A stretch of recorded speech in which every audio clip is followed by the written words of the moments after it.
जय भीम, नमो बुद्धाय। बहुजन सेंचुरी देख रहे हैं आप। मैं विकास सिंह बौद्ध। चलिए आइए, सबसे पहले मैं आज के आपको टॉपिक्स बता देता हूं। आज हमारे जो मेन टॉपिक्स हैं वो 5 हैं जिनको मैं एक्सप्लेन करूंगा और बाकी मैं आपको राष्ट्रीय हेडलाइन बताऊंगा। चलिए पहले मैं आपको मेन टॉपिक्स बता देता हूं। हमारा पहला टॉपिक है, भोपाल के शेड्यूल कास्ट किसान की 28 एकड़ ज़मीन SBI ने कर दी नीलाम।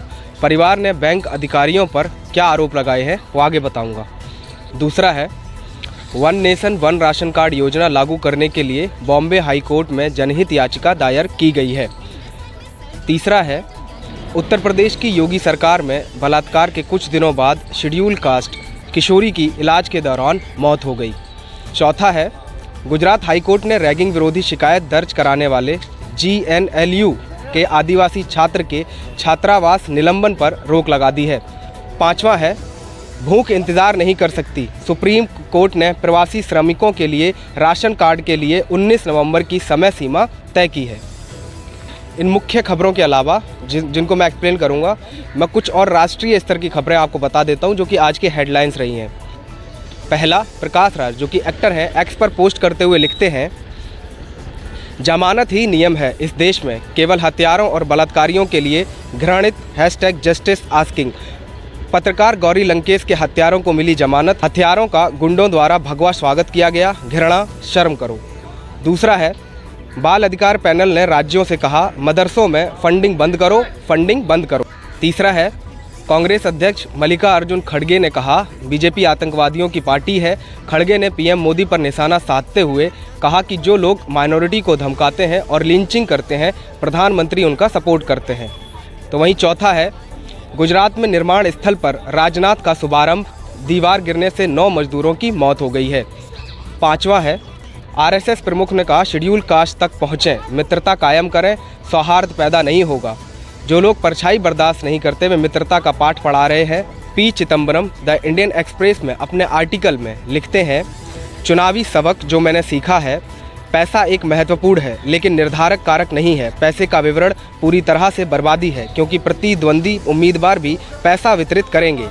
पैसे का बेहतर उपयोग सोशल मीडिया खर्च पर होगा और अंतिम दिन बूथ प्रबंधन के लिए बूथ समितियों के पास थोड़ा पैसा छोड़ना होगा। अधिकांश उम्मीदवारों का दावा है कि चुनाव के दिन से पहले उनका बजट खत्म हो गया है। 7वीं हेडलाइन है, BSP सुप्रीमो बहन मायावती ने एक्स पर पोस्ट कर कहा, यूपी की राजधानी लखनऊ के मोहल्ला गंजरहारपुरवा स्थित डॉक्टर भीमराव अम्बेडकर पार्क में घूमने गए एक दलित युवक के साथ कल शाम पुलिस की बर्बरता से हुई मौत की घटना अति दुखद। लोगों में रोष व्याप्ता। सरकार दोषी पुलिस वालों को विरुद्ध सख्त कार्रवाई करे तथा पीड़ित परिवार की पूरी मदद भी करे। 8वीं हेडलाइन है हमारी, चुनावों से पहले मुंबई में NCP नेता बाबा सिद्दीकी की गोली मारकर हत्या, 2 को किया गिरफ्तार। 9वां है, 10 साल की कैद के बाद मार्च में बरी किए गए अकादमिक GN साईं बाबा का निधन हो गया है।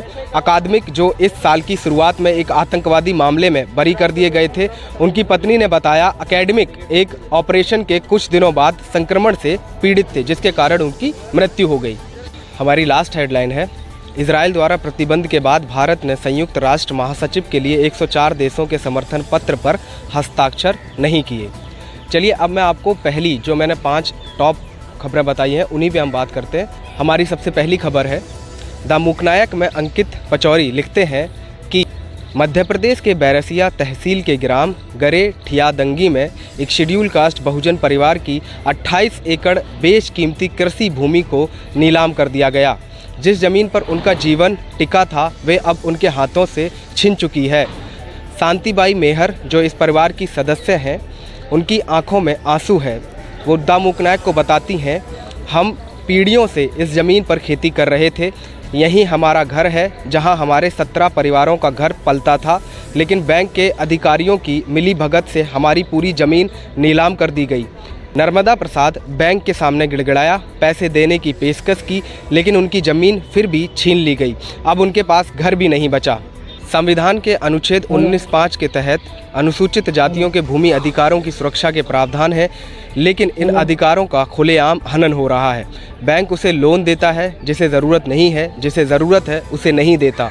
ये सिर्फ किसानों पर दम दिखा सकते हैं। भारतीय बैंकों से पैसा लूटने वाले 28 लोगों की सूची के सामने हाथों में चूड़ियां पहन लेते हैं, नामर्द बन जाते हैं। विजय माल्या, नीरव मोदी, मेहुल चौकसी, निशान मोदी, पुष्पेंद्र वैद्या, सनी कालरा, अन्य, ये वो 28 लोग हैं जिन पर सिर्फ अभी तक कार्रवाई हो रही है। सबके सब मोदी के गांव गुजरात के हैं। चलिए अब हम अपनी दूसरी खबर पर आते हैं। राष्ट्रीय खाद्य सुरक्षा अधिनियम के तहत one nation one ration card ONORC योजना के तत्काल कार्यान्वयन के लिए बॉम्बे उच्च न्यायालय के समक्ष एक जनहित याचिका PIL याचिका दायर की गई है।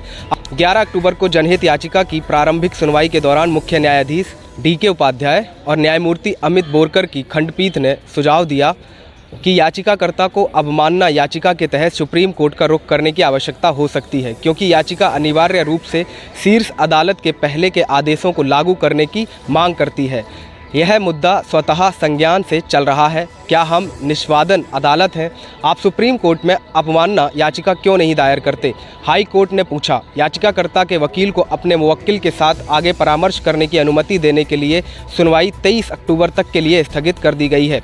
याचिका में भारत में खाद्य मूल्य मुद्रा फीसदी के बारे में भी चिंता जताई गई है, जो पिछले दशक में औसतन लगभग 5.62% रही है। इस बीच शहरी क्षेत्रों में औसत वार्षिक वेतन वृद्धि लगभग 6.36% रही है।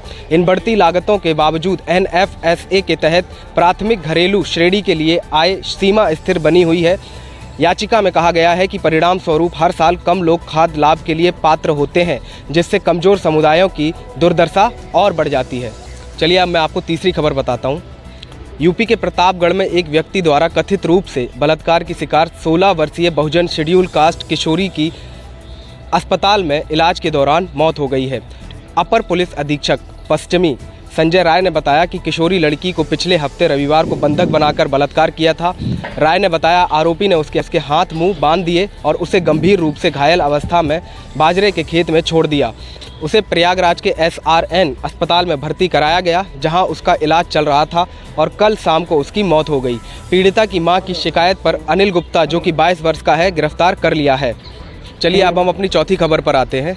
गुजरात उच्च न्यायालय ने हाल ही में Gujarat national law university GNLU के एक आदिवासी छात्र को राहत दी है, जिसे रैगिंग विरोधी शिकायत के संबंध में छात्र अनुशासन समिति SDC की जांच बैठक में कथित तौर पर असहयोग करने के कारण कॉलेज छात्रावास से निलंबित कर दिया गया था।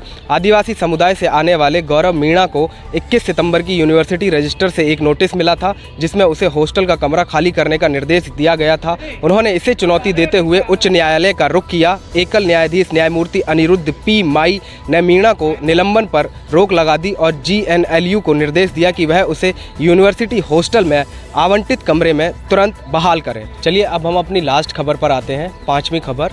न्यूज़ क्लिक में सबरंग इंडिया की रिपोर्ट के अनुसार सुप्रीम कोर्ट ने केंद्र और राज्यों, केंद्र शासित प्रदेशों को अपने निर्देशों का पालन करने और 19 नवंबर 2024 तक 8 करोड़ प्रवासी श्रमिकों को राशन कार्ड प्रदान करने का अंतिम अवसर दिया।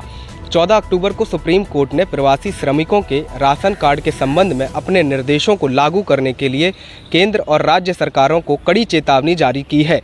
न्यायमूर्ति सुधांशु धूलिया और न्यायमूर्ति एहसानुद्दीन अमानुल्लाह की खंडपीठ ने स्पष्ट किया कि प्रवासी श्रमिकों को राशन कार्ड उपलब्ध कराने में देरी को लेकर अदालत ने अपना धैर्य खो दिया है।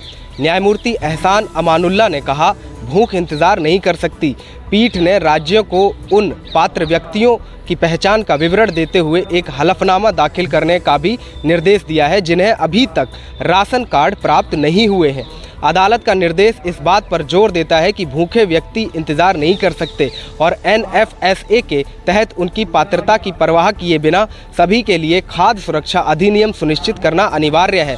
मुद्दे के महत्व और राष्ट्रीय खाद्य सुरक्षा अधिनियम के तहत निहित उद्देश्य को रेखांकित करते हुए सुप्रीम कोर्ट ने राज्यों को ईमेल पोर्टल पर पंजीकृत पात्र प्रवासी श्रमिकों और अकुशल मजदूरों को सत्यापित करने और राशन कार्ड प्रदान करने का आदेश दिया है।